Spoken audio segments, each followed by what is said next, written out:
아멘. 내가 어느 분야, 어떤 곳에 있든지 그곳에서 이익을 남기는 사람이 되어야 하는 겁니다. 혹시 내가 추진하는 일이 잘못돼서 손해가 끼치더라도 뭘 하다가 손해가 나는 것하고 처음부터 그 이익 집단에 손해를 끼치는 것하고는 전혀 다른 거예요. 뭘 하다가 일이 잘못돼서 손해가 나는 경우는 그래도 용납될 수가 있지만 처음부터 손해를 끼치는 그런 사람이 되면 아주 곤란한 겁니다. 2002년도 월드컵 축구 경기가 펼쳐지면서 한 공무원이 그 파란 잔디장을 바라보면서 아이디어 하나를 떠올리는데 뭐냐면 전라북도 고창군의 공무원인 김가성 씨는요, 그 고창군 약 30만 평의 보리밭이래요. 야, 축구 경기장 그 잔디 가장 진녹, 야, 이것에 감동을 받는 사람들한테 이 고창군 이 보리밭을 관광 명소로 이렇게 소개하면 어떨까 해서 이제 관계자 공무원들한테 이야기하니까 공무원들이 니 쓸데없는 생각하지 말고 니 하고자 하는 일에나 매진하라. 그래서 이분이 차곡차곡 설득하고 설득했습니다. 그래가지고 군청이죠. 3천만 원 들여서 홍보를 했습니다. 그런데 이 보리밭 선전으로 3천만 원 들었는데요. 얼마를 벌어들였냐면 180억 원을 벌어들였대요. 180억 원. 그래서 지금도 그 보리밭 축제 그걸 해마다 열고 있다고 합니다. 그때 당시에 준비했던 보리밭 5천 그릇이 그냥 다 나갔대요. 그리고 30만 명이 왔고 30만 명 그 관광객들이 그 보리밭에서 어릴 때 향수, 여러분 보리밥 먹으면 방구 뿡뿡 나잖아요. 어릴 때 향수를 즐기고 갔다고 합니다. 이것으로 인해서 김가성 씨는 고창군 군수상, 그 다음에 2001년도 농림부 장관상, 2004년도 국무총리 모범 공무원상 수상했다고 합니다. 이까지 보리 누가 보러 오겠나? 아닙니다. 아이디어를 잘 내면 사람들이 그거 한번 보러 가자. 고창군의 청정보리 하나 가지고도 사람을 감동시키고 그 보리밭을 통해서 힐링이 되니까 사람들의 마음이 순화되는 거 아니겠어요? 우리나라 지금 아주 고급 공무원들이 병들어가고 있습니다. 법조인들이 다 병들어가고 있어요. 아이들이 학교 가기 싫어하는 것처럼 방학 내내 놀다가 3월 2일 날 학교 가기 싫은 거예요. 그런 것처럼 공무원들이 특별히 이제 판사, 검사들이 출근하기를 싫어한대요. 참 기가 막힌 겁니다. 그들을 이제 뭐라고 부르는가 하면요, 벙키라고 부르는데요, 벙키. 벙키라고 하는 말은 골프의 벙커와 신인이라는 그 신인, 벙키라고 하는 뜻이 뭐냐면 벙커에 빠진 신인 그런 뜻이래요. 어떤 판사는 운동대회에 나간다고 운동대회에 나가기 위해서 몸을 만들어야 하니까 내가 사건 선고하는데 나갈 수 없다. 석 달만 참아달라. 어떤 판사는 이혼해서 도저히 판결문을 쓸 수 없다. 그걸 한 달만 봐달라. 판결문을 하도 개떡같이 써가지고 와서 부장이 뭐라고 책망했더니 그냥 삐져가지고 상부에다 보고를 해버렸어. 그래가지고 부장이 다시 판결문 다시 다 제 손으로 썼다는 거예요. 이런 것이 말이나 된다고 생각하십니까? 아니, 우리나라의 판사, 검사 그러면 우리나라 브레인이잖아요. 머리잖아요. 머리가 머리 역할을 못하게 되니까 나라가 대혼란이 오는 거예요. 여러분, 머리된 상전들, 주인들, 자신의 일에 최선을 다할 때, 그럴 때 나라가 돼도 되는 거예요. 오늘 본문의 말씀에 9절에 보니까 상전들아 이렇게 말씀하고 있네요.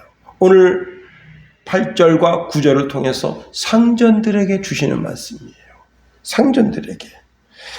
사장이 사장다워야죠. 지도자가 지도자다워야죠. 스승이 스승다워야죠. 여러분, 다시 말하면 지도자들 위치에서 자기 책임을 다할 때, 그럴 때 나라가 발전하고 국민들도 지도자들을 존경하고 따르게 되는 겁니다. 여러분, 우리나라 문재인 대통령이 삶은 쇠다가리라고 그렇게 비아냥거릴 때 국민들이 얼마나 굴욕감을 느꼈습니까? 그러나 한마디 못하는 거예요. 북한에 대고 이렇다 저렇다 한마디 말을 못하는 거예요.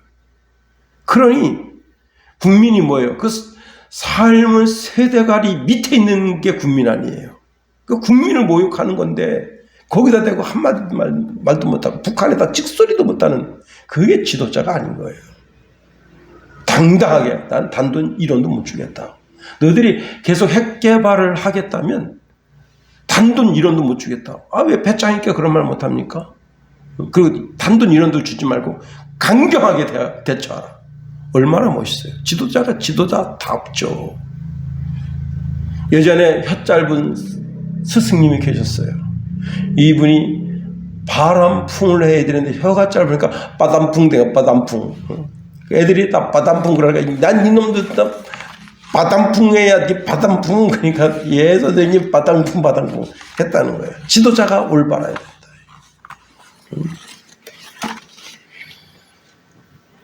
여러분, 나라가 구질구질하고 못 살면요 국제 원조를 받아요. 우리나라는 일제 강점기, 이 강점기라는 단어도 그렇게 좋은 단어가 아니라네. 일제 점령기라고 하는 단어를 써야지 강제로 점령당했다는 거예요. 강점기, 일제 강점기라고 하는 말은 일본에게 강제로 점령당했다. 근데 우리는 일제한테 강제로 점령당한 나라가 아닙니다. 그 다시 말하면 총칼에 의해서 항복한 나라가 아니라 우리는 한일 합방이라고 하는 틀 안에서 우리가 일본 들어와서 다스려 주옵소서 그렇게 한 나라예요. 총칼로 인해서 항복 문서를 쓴 나라하고 우리나라 문화가 후졌으니까 와서 좀 우리나라를 문화를 좀 일으켜 주십시오 하고는 전혀 틀리대요. 개념이 틀리대요. 이게 강점기라고 하는 말은 굴욕감이 있는 말이고 한일 합방은 굴욕감이 아니라 신사적인 면이 있다는 거예요. 그래서 강점기라는 단어를 쓰면 안 된다. 그런 분도 있더라고요. 하여튼지 간에 일제 35년 5개월 이제 그렇게 일본의 지배를 받다가 나라가 해방이 됐습니다. 이승만 대통령을 거치고 그 다음에 박정희 대통령 때 이렇게 나라가 힘들고 어려우면 국제 원조라는 걸 하셨어요. 지금도 전 세계적으로 정말 힘들고 어려운 나라는 통치 자금을 줍니다. 그게 국제 원조예요. 그런데 그때 당시에 신생 국가들이 다 국제 원조를 받아가지고 어떻게 했느냐? 다 자기 주머니에 집어넣은 거예요. 근데 박정희는 그렇게 하지 않았습니다. 박정희는 그 돈 가지고 산업을 일으킨 거예요. 우리나라 산업을. 그게 틀린 거예요. 여기에 지도자다움이 있는 거예요. 나라를 생각하고 국민을 생각하고 미래를 생각하고 바꾸는 사람이 없어야 되겠다. 이 한반도 땅에 바꾸는 사람이 없어야 되겠다. 지도자는 그런 걸 생각해야 되는 거예요. TV조선에서 방송된 이승만 탄신일 특집 이승만 하와이 30년이라고 하는 다큐멘터리가 있는데 제가 그걸 봤습니다. 1904년도 하와이에 가서 한인들이 일하는 농장에 이제 이승만이가 가서 연설을 했습니다. 당시 주제가 두 가지인데요. 배워야 한다는 거예요. 배워야 한다. 첫 번째 주제가 배워야 한다. 두 번째 주제가 나라가 있어야 한다는 거예요. 그런데 배워야 한다, 나라가 있어야 된다, 이 두 가지를 연설했는데 그분들이 돈을 모아온 거예요. 300달러를 모아왔어요. 그리고 이 돈으로 우리 교회를 세워주십시오. 뜻밖입니다. 저는 학교를 세웠다 그러는 줄 알았었어요. 교회를 세웠다는 거예요. 주일에 예배드리고 그리고 평일에는 거기서 공부를 할 수 있게. 이야, 이게 보통이 아닙니다. 그런데 당시에 아무리 그 300달러가 큰 돈이라도 여러분 그때 한 달 월급이 12달러예요. 12달러. 12달러인데 300달러를 모았으니까 큰 돈이잖아요. 근데 300달러 가지고는 택도 없어. 땅도 못 사. 그 농장 주인이 300달러를 모아놓고 자기네가 이제 교회당을 짓고 교회당을 통해서 거기서 선생들이 와서 그 교회당에서 가르침을 한다 그러니까 이 땅 그 농장 주인이 감동을 받은 거예요. 그리스도인인데 그러면 내가 그 돈을 대주겠다. 그래서 1100달러를 들여서 땅을 사고 그리고 교회 건물을 쳐준 거예요. 그리고 그 300달러로 교회 안에 이제 의자 이런 게 있어야 되잖아요. 그런 걸 들여놓게 된 거예요. 최초의 교회이자 학교를 세운 겁니다. 여러분, 야, 이승만이가 정말 이승만이더라고요. 응? 참, 난 그 이야기를 쭉 들으면서 참 감동을 받았습니다. 여러분은 이런 말 하실 수 있어요. 난 아직 직장에도 들어가지 않았는데 오늘 말씀은 나하고는 맞지도 않아. 나는 직장 상사도 아닌데 나한테 뭐 오늘 본문은 정말 요원한 말씀이야. 그렇게 하면 안 되는 거예요. 언젠가는 여러분이 어떻게 해요? 지도자 자리에 들어가게 되는 거예요. 다음은 팀장이 돼서 몇 사람을 거느리든지 아니면 과장이 돼서 몇 사람을 거느리든지 언젠가는 나도 모르게 이제 진급하고 그래서 작은 단체의 장이 되고 이렇게 조금씩 발전하게 되는 거예요. 그럴 때 내가 어떻게 해야 되겠는가 하는 겁니다. 여러분, 하림다 창업자인 김홍국은요, 11살 때 초등학교 4학년 때 외할머니가 닭 10마리를 줬대요. 병아리를. 그때 10마리를 가지고 이제 닭장을 시작했습니다. 18살 때는요, 그 닭이 5,000마리로 늘어가고요, 돼지가 700마리가 되었고요. 그 밑에 일하는 인부들이 수업 시간에 결제받으러 온 거예요. 막 인부들이 쭉 서 있으니까 선생님들이 이거 왜 오셨습니까? 했다. 예, 우리 사장님 누굽니까? 예, 김홍국인데요. 김홍국 사장님인데요. 그 선생님이 야, 홍국아 여기 직원 들어와 있다. 가서 결제해줘라. 결제해주고 그랬다는 거예요. 여러분, 18살짜리도 사장이 되고 회장이 되는데 못할 게 뭐가 있겠어요. 우리가 본문에 있는 말씀을 통해서 한 두 가지로 한번 살펴보려고 합니다. 첫 번째는요, 상전들에게 주시는 말씀은 위협을 그치라는 거예요. 위협을. 어느 날 공자가 위정자들을 다스리는 데 있어서 꼭 필요한 세 가지가 무엇이냐 물었더니, 공자에게 물었더니 식량과 군대와 국민의 신뢰를 손꼽았다는 겁니다. 그 중에 둘을 버려야 한다면 군량과 군대를 버리라. 지도자에게 있어서 가장 중요한 것은 신뢰라, 신뢰. 미국에서도요, 1,500명의 지도자들에게 21세기 최고 경영자에게 가장 필요한 것이 뭐냐 했더니 윤리성을 꼽았다는 거예요. 윤리성. 정직성과 윤리성. 지도자는 모름지기 흠이 없어야 되는 거예요. 이재명 같은 사람이 우리나라 대통령 됐어 봐요. 야, 저 대한민국은 개쓰레기 같은 게 대통령 된다. 전 세계가 비웃는 겁니다.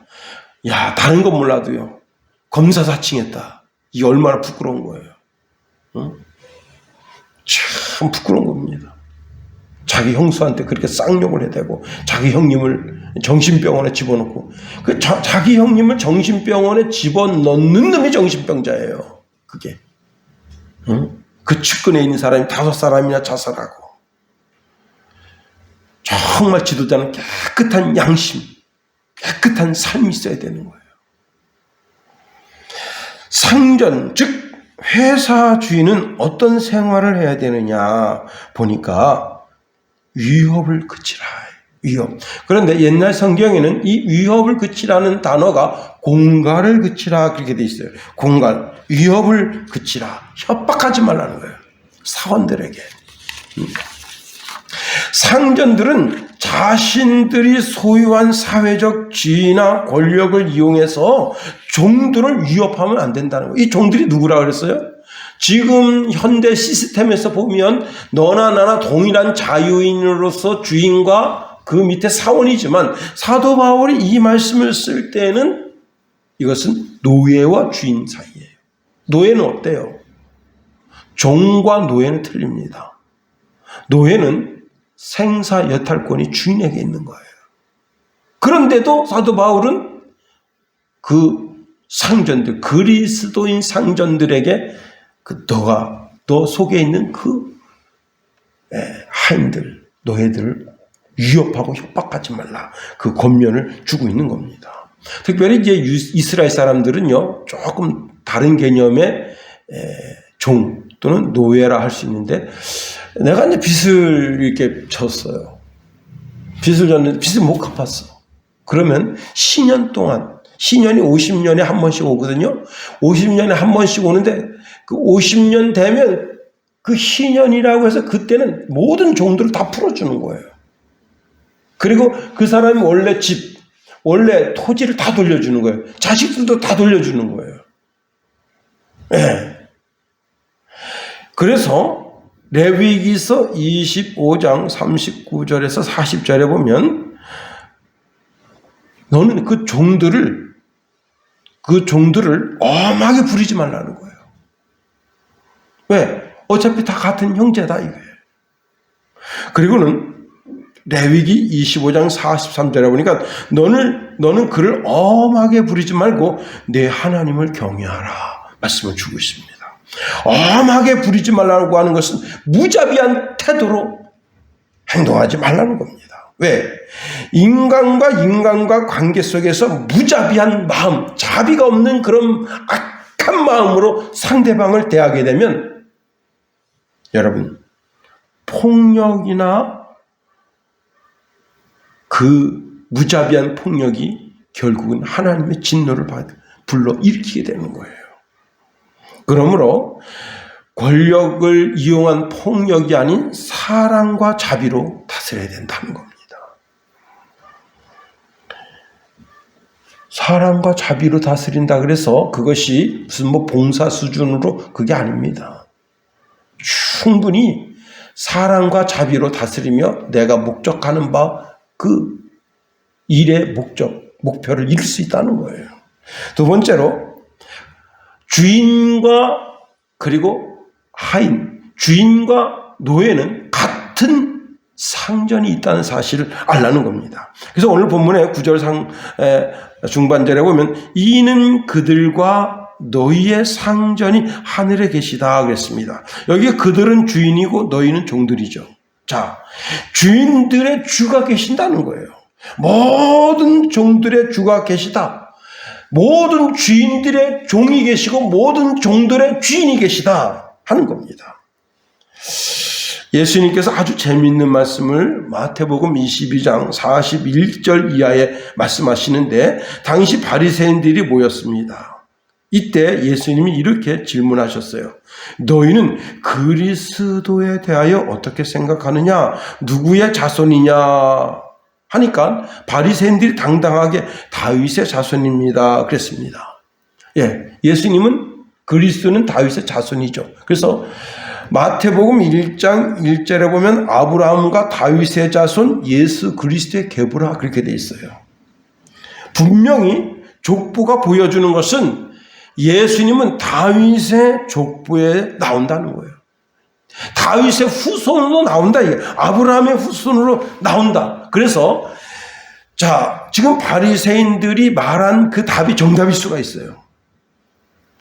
그런데 예수님께서 다시 말씀하십니다. 그러면 다윗이 성령에 감동되어 어찌 그리스도를 주라 칭하여 말하되 주께서 주께 이르시되 내가 내 원수를 내 발 아래에 둘 때까지 내 우편에 앉아 있으라 하셨도다 하였느냐. 다윗이 그리스도를 주라 칭하였은즉 어찌 그의 자손이 되겠느냐 하신 겁니다. 예. 자, 예수님 그리스도는 아직 태어나지도 않았어. 다윗 때는. 그런데 다윗은 그 그리스도를 주라고 칭했다는 거예요. 마치 자기 앞에 있는 것처럼 주라고 칭했다는 거예요. 그리고 다윗이 주라고 고백한 주 위에 또 주가 계시다 이거예요. 그건 하나님 아버지시죠. 여러분, 다윗이 어떤 사람이요? 다윗은 모든 주군들의 주입니다. 다윗은 모든 왕들 가운데 왕이에요. 그러니까 왕들을 다스리는 왕이에요. 모든 주군들을 다스리는 주예요. 그런데 그 모든 주군들을 다스리고 모든 왕들을 다스리는 그 왕이 내 위에는 그리스도가 계시다가 고백한 거예요. 이게 얼마나 중요하냐 하는 겁니다. 그리고 다윗은 당당하게 그리스도를 찬양합니다. 그리스도께 예배하고 그리스도께 찬양하고 그리스도를 나의 주, 나의 왕이라고 고백합니다. 시편 145편 1절에 보니까 왕이신 나의 하나님이여 내가 주를 높이고 영원히 주의 이름을 송축하리이다. 내가 날마다 주를 송축하며 영원히 주의 이름을 송축하리이다. 시편 18편 1절에 보니까 나의 힘이신 여호와여 내가 주를 사랑하나이다. 여러분, 고용주의 권위는 고용주가 그냥 막 살벌하게 살기 등등해서 막 이렇게 해서 밑에 사람에게 그 권위가 서는 것이 아니라 이미 하나님 아버지께서 그 사람에게 주인으로서의 권위를 허락해 주셨다는 거예요.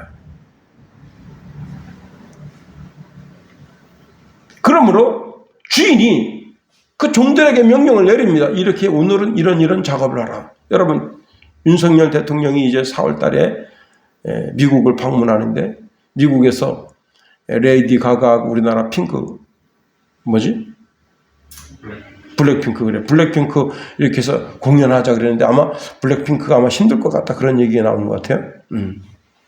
근데 그 밑에 있는 그 김성대라고 하는 비서관인가 하여튼 그 비서관 밑에 있는 그 공무원들이 김성대를 한테 제대로 보고를 하지 않았대요.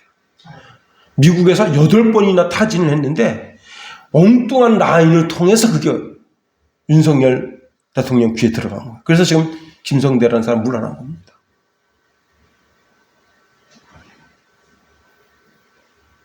참, 이 국가 경영하는데 밑에 사람이 위에 사람 엿먹어봐라. 이 국가 위신이 꺾이는 거예요. 응? 결국은 대통령 권위를 무시한 거예요. 그 밑에 있는 공직자들이. 그래, 공직자들 다 물러나야죠. 응? 그 대대적인 인사 개편이 있을 수밖에 없는 거예요. 다시 말하면 그 주인은 대통령은 대통령의 권위가 국민으로부터 나온다고 생각하지만 아닙니다. 그 권위가 하나님께로부터 부여되는 거예요. 지도자로서의 권위를 하나님께로부터 부여받는 거예요.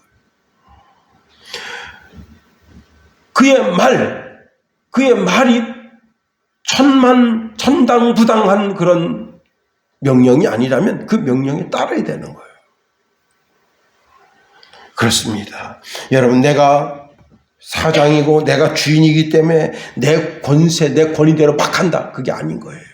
하나님이 주신 권세, 하나님이 주신 권리로 내게 주신 사업장도 직장도 삶의 터전도 경영하며 그렇게 나가야 되는 거예요. 이 회사는 내가 세운 회사니까 내 마음대로 한다? 아닙니다. 내 마음대로 하는 회사는 다 망해요. 미국에 한 조사기관이 100대 기업을, 그 조사원들이 대대로 기업이 어떻게 되는가 하고 조사를 했습니다. 100대 기업을 했는데 100대 기업이 30년 이상 못 갑니다. 반수 이상 줄었어요. 50년 되니까 반의 반밖에 안 남았어요. 16개밖에 안 남았습니다. 100년 가는 기업이 없어요. 그럼 기업이 왜 망하는가? 그 망하는 원인을 살펴봤어요. 그런데 기업이 망하는 원인이 딱 하나입니다. 이만하면 됐지 할 때 망합니다. 신기한 거예요, 그게. 이만하면 됐지 하면 망해요.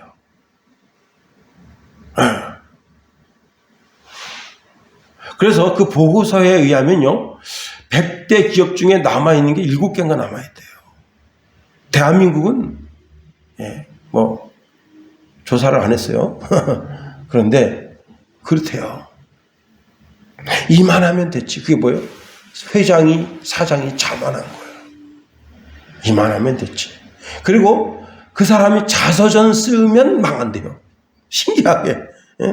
자서전 쓰면. 그 회사 일에 더 투자해서, 지금 삼성이 지금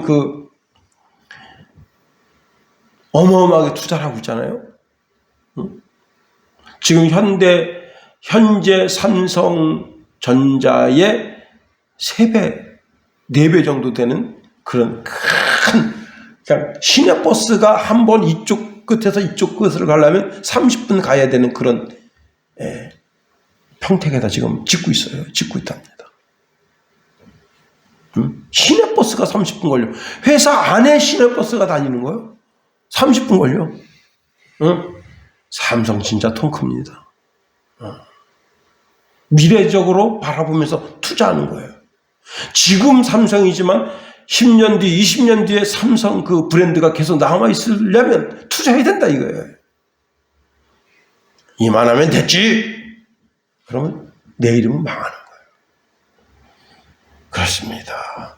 더 중요한 것은 모든 고용주 위에 하나님 한 분이 하나님이 계시고 모든 고용인 위에도 하나님이 계시다. 그게 바로 청지기의 삶이라 하는 겁니다.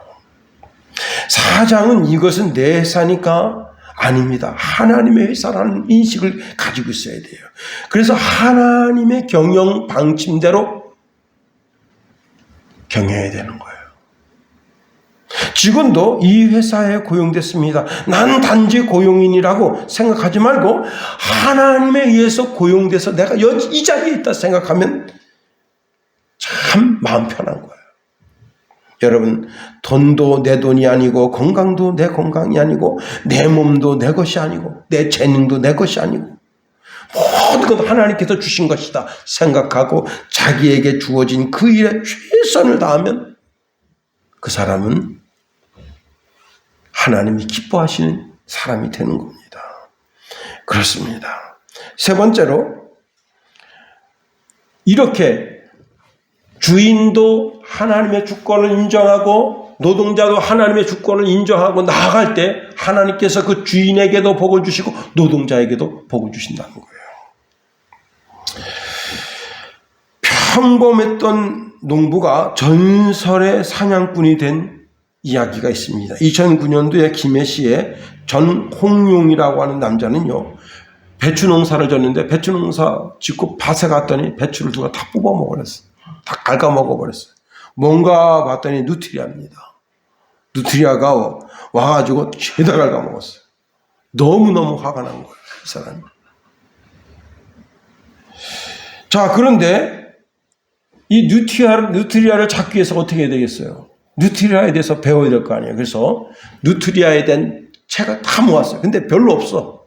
그래서 원서, 영어로 된 원서를 갖다가 번역해 가면서 그걸 이렇게 하면 누트리아를 잡을 수 있겠구나 하는 것을 배우고 있어요. 그의 습성, 누트리아가 하는 그런 습성 있잖아요. 독특한 습성, 이런 걸 다 배우게 됐어요. 그리고 누트리아 사냥꾼이 됐습니다. 여러분 6개월 동안 누트리아 생태학적 특성을 마스터하고 그리고는 하루에 20마리에서 30마리씩 누트리아를 잡아가지고 시에다 내면요. 시에서 한 마리당 얼마씩 돈을 주는 거예요.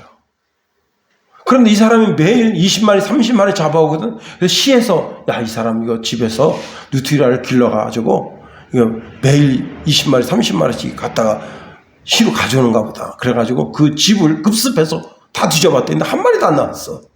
당신 어떻게 잡습니까? 그랬더니 이 사람이 누트리아를 잡는 방법이 기발합니다.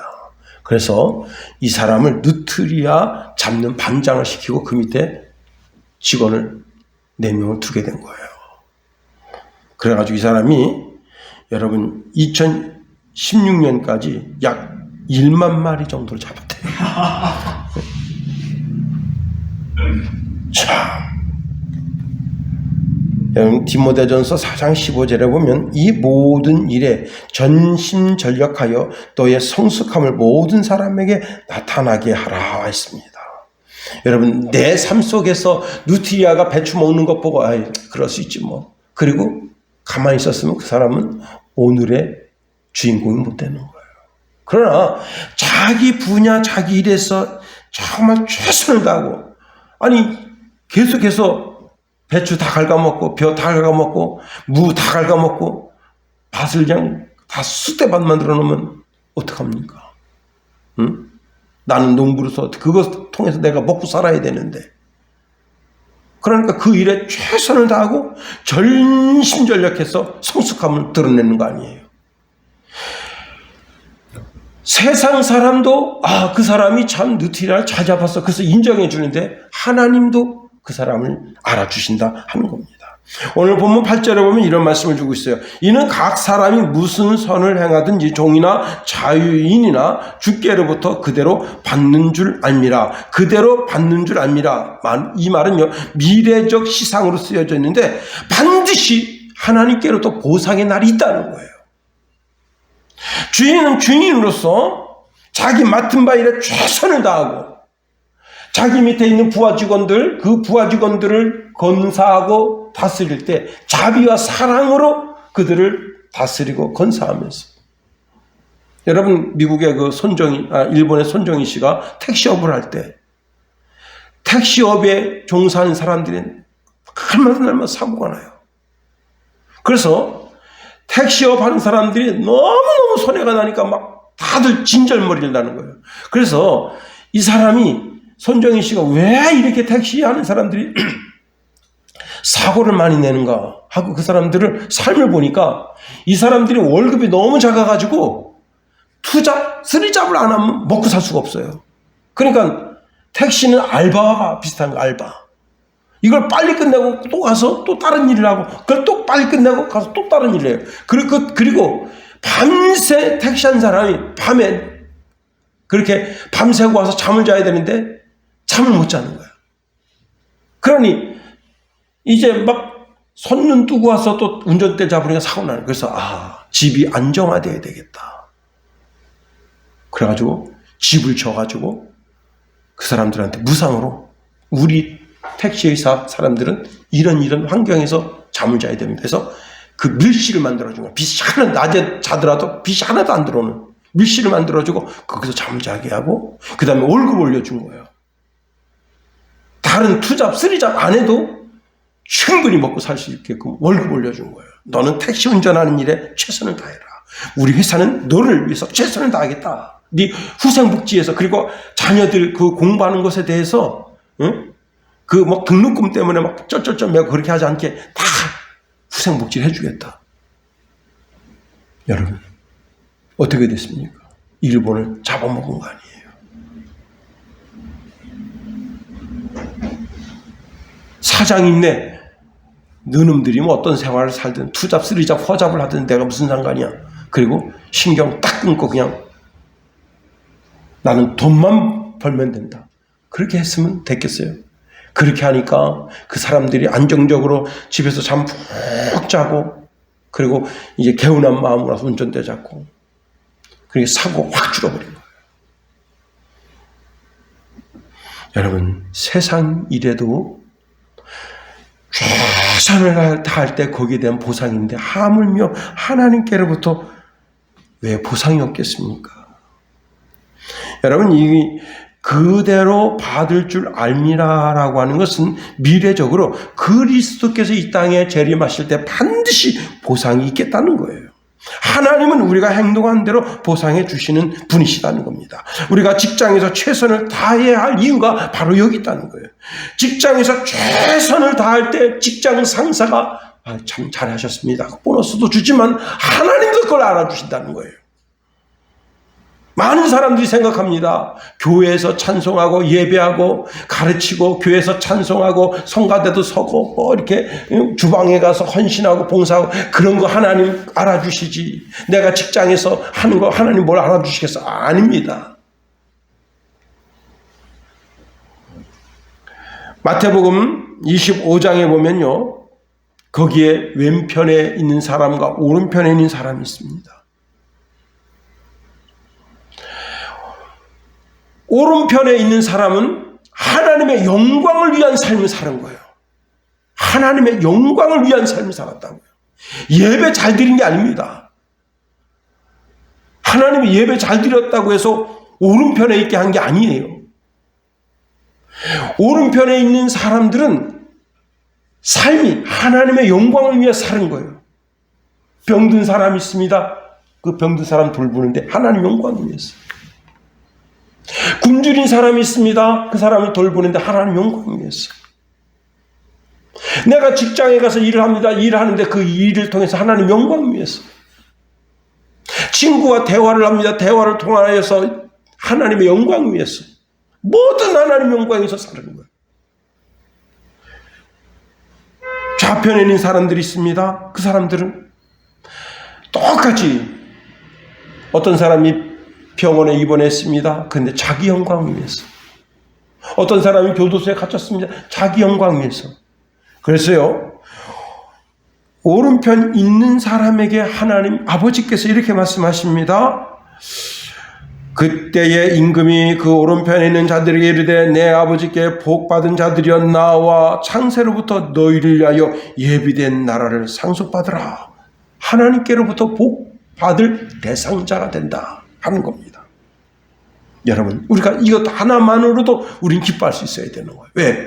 우리가 교회 와서 예배드리고 이것만 하나님 기뻐하시는 것이 아니고, 내가 가정에 가서 자녀들은 부모님께 순종하고 부모님은 자녀들을 잘 양육할 때 그 모든 관계 속에서 하나님의 말씀 가운데 살아가는 가정의 삶, 또 직장에서의 삶, 사업장에서의 삶, 학교에서의 삶, 모든 삶, 내 생애 전체 모든 삶이 하나님의 영광을 위한 삶이라면 거기에 대한 하나님이 보상이 있겠다 하는 거예요. 그렇습니다. 로마서 12장 1절에 보니까 그러므로 형제들아 내가 하나님의 모든 자비하심으로 너희를 권하노니 너희 몸을 하나님이 기뻐하시는 거룩한 산제사로 드리라. 이는 너희가 드릴 영적 예배니라. 내가 몸으로 산 삶이 예배가 되게 하래요. 이 굉장히 중요한 말씀이에요. 내 몸으로 사는 삶이 하나님께 예배가 되게 하라. 이렇게 말씀하고 있습니다. 너희가 드릴 영적 예배다. 교회에 와서만 드리는 게 예배가 아니라는 거예요. 이제 말씀을 마칩니다. 여러분, 우리는 하나님께로부터 받을 상을 바라보면서 사는 사람들이에요. 그래서 사람 눈치 보지 않는 거예요. 사람이 있든 없든 내 주어진 일에 최선을 다하고 눈가림만으로 하지 않는 거예요. 내가 한 모든 일에는 김용호라고 하는 딱지가 붙는 거예요. 그러므로 여러분, 세월을 아끼면서 그때 주님이 이 땅에 재림하셔서 그때 착하고 충성된 종아니가 참 잘하였구나 칭찬과 축복받는 그런 주인공이 다 되는 저와 여러분의 삶이 되기를 예수님의 이름으로 축원해 드립니다. 기도하겠어요. 하나님 감사해요. 하나님, 우리에게 일을 주시고 그 일을 통해서 하나님의 영광을 드러내게 하시니 감사합니다. 전 생애를 통해서 오직 하나님의 영광 위하여 살게 하소서. 교회에서의 삶도, 가정에서의 삶도, 직장이나 사업장에서의 삶도 오직 하나님의 영광을 드러내는 삶이 되어서 하나님께로부터 칭찬과 축복받는 주인공들이 다 되게 허락하소서. 예수님 이름으로 감사하며 기도합니다. 아멘.